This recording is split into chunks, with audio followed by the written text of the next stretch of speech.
money myths, because when it comes to your finances, the wrong advice can cost you real money. Ben Zamora is a wealth management advisor from Wilde Wealth Management Group. He's here on April Fool's Day, so we don't become financial fools. So we're myth busting today. Ben, thank you for being here. Thank you for having me. I talked about it in the tease, that it may be good for your credit score if you carry a little bit of credit on your card. Is this a myth? Is this a fact? That's a myth. More or less what you want to be able to do to build up credit, it comes with two things.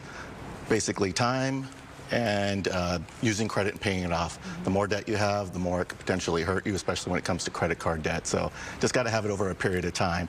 But nonetheless, it's one of those that we've heard for many, many, many years, but pay off that balance and move on. So if we do make a bigger purchase, just pay it. You don't kind of segment it out if you can make those payments. If you can, correct. Okay.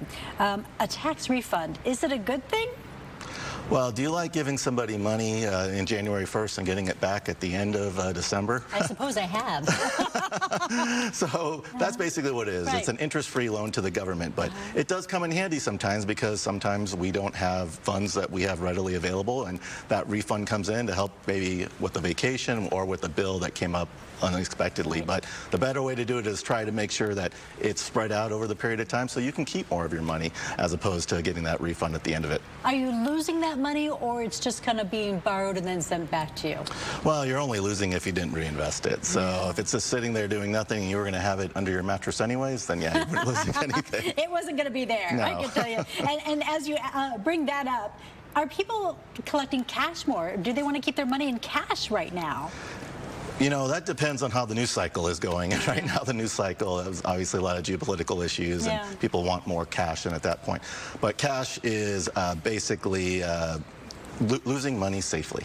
So if it's acting under your mattress or in your garden or wherever you want to put it, you're not making interest off of that, or you're not investing that in the market to help it grow. Well, we're not talking to you to not make money. Correct. So how do we make some money? Investments?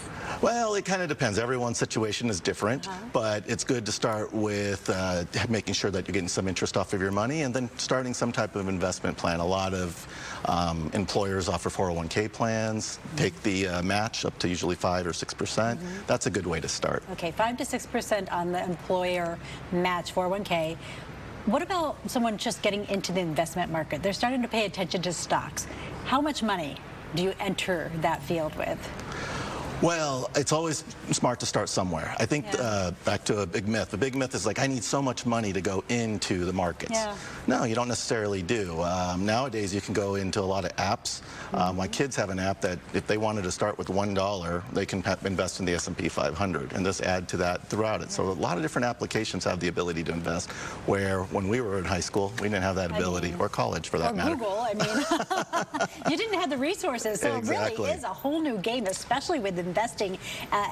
You know, there's in a lottery, they say you don't win if you don't play. Correct. And investments, you know, you got to be in the game if you want to make some money, and beware of, you know, the losses are possible as well.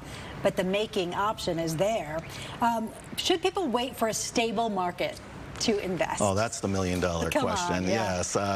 Well, you know, the markets are always going to be unstable. They're unpredictable by nature. So what you want to do is, if you're looking to when to get in the market, what happens when the market's up there? Everyone's afraid of missing out. When the market's down, they're fearful of getting in. So just go in over a little period of time, and if you have a balanced plan, add every month, every other week, or what have you, then it's not necessarily a worry where the market's going.